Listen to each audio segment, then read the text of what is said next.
Hello, I'm Susan Giannantonio, and I wanted to share with you today the process of abstracting the garden landscape. This was a demo that I did in a class, just a few minutes of a demo.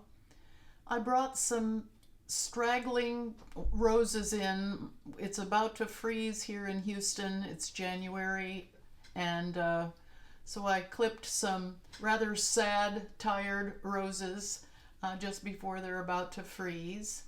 I'm using here some mark making tools that are a little bit unusual. I took some watercolors that had dried in these plastic containers. I've had them in my stash for many years. I decided to take them out, take little pieces of them out. I used them dry there, and now I'm reconstituting them a little bit. These are actual artist grade watercolors that I'm using with my fingers, and I'm kind of scribbling with them. There's a squirt of water just to keep them a little bit wet. I'm not trying to depict these roses. I'm trying to create marks that give the impression of having your eye right down at rose level in the garden. I just picked these, and I love that feeling of getting right down in the brambles and feeling what it's like to look through the stalks and the leaves and the stems. I want to travel with my mark making tools and make unusual marks, kind of looking around behind some of these stems and experiencing what maybe a butterfly or a bumblebee might experience when they're flying amongst the flowers. So just so that I have a little energy in my mark making, I'm changing my tools a little bit. I'm switching hands. Right now I'm using an Inktense pencil and reconstituting it a little bit with my fingers, doing a little finger painting. This is just free-form play. It's not my intention to depict these flowers in any way.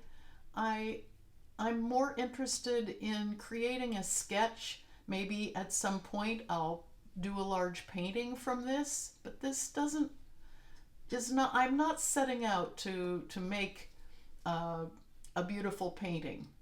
I'm setting out to experiment and play and have some fun. Here I'm using, I think, a sap green.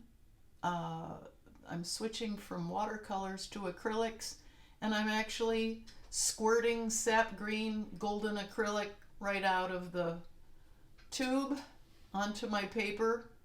The paper's a little bit wet. I had squirted it earlier. And that tool right above my hand is a product that Golden sells that helps you open your tubes of paint. It's a little bit better than pliers. You can really get a hold of the top of your tubes and open them. I love to use a palette knife and smush the paint around. I like it partly because it's a little bit unpredictable.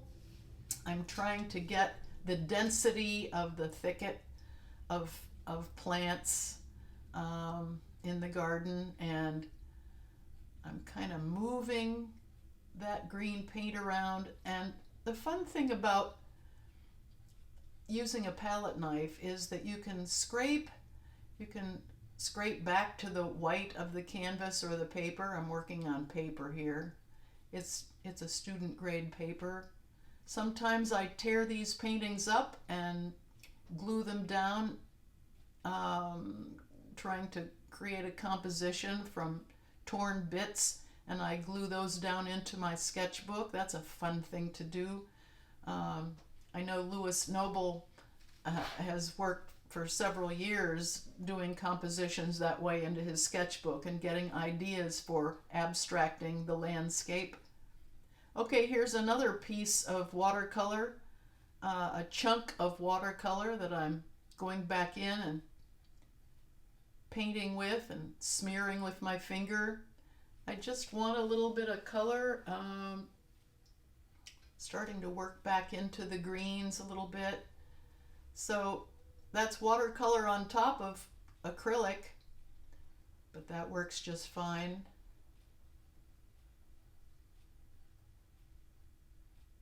Oh, it's messy. I do like to finger paint though. Trying to give the impression of being right in my garden, eye level.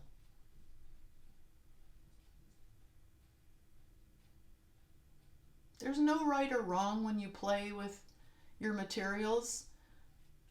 You can get messy. It's kind of fun to get messy. Okay.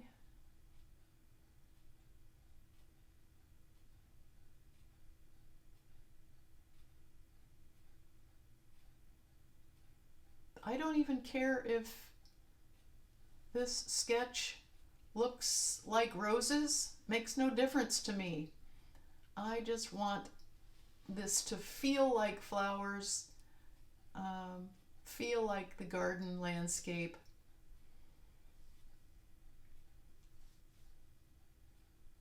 I added a little yellow to my palette because it just felt like it was a little too, was lacking a third color. I do like to work in a triad of colors, and to me that warms the painting up a little bit.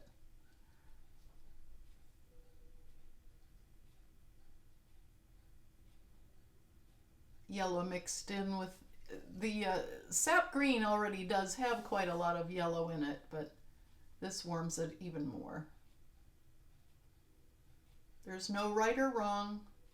I'm just plopping some marks in there with my paintbrush. I'm twisting the brush. I like to twist my tools.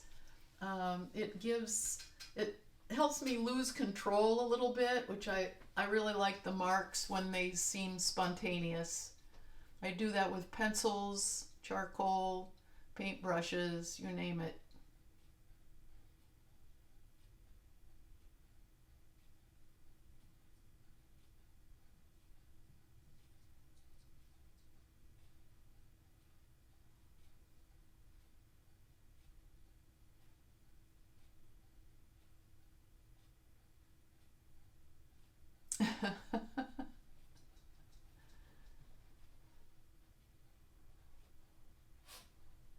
Yeah, I think you saw me teaching there. This is a demo that I did in a virtual classroom. So I'm very apt to talk with my hands. and I, and so that's what you're seeing. Now I'm getting rid of the extra water on my palette. I'm going to add some acrylics to my pinks. I want a little dimension to my colors, so I was using a magenta watercolor, a chunk of magenta watercolor, but now I'm adding some white gesso for my white. I often use gesso instead of white paint. It has opacity that I appreciate. And then just a little squirt of magenta and a little squirt of dioxazine violet. Those are both acrylic paints. These paints are Nova Color paints, and I put them in squirt bottles, which makes it a lot easier to dispense. Now obviously those roses that I'm using as references don't have any purple in them, but you know, at some point I usually let go of my reference and just start to have fun. A lot of artists will say, do what the painting leads you to do, and that's what I'm doing. I'm just starting to have fun with this messy sketch that I've started, and I'm sort of being guided by what I feel like doing to it. I'm not looking at that reference over there anymore. The reference really did give me an opportunity to look at that thicket of leaves, the values and whatnot, and that helped me get started. And the energy that I get from just looking at the beauty of the flowers themselves, that's very inspiring. But I don't follow the shapes particularly. I don't necessarily follow the shapes of the leaves or the petals or whatever. I'm sort of trying just to channel the energy of the flowers themselves. So I decided to turn this on its side. I rotated it 90 degrees, and there's my finished sketch.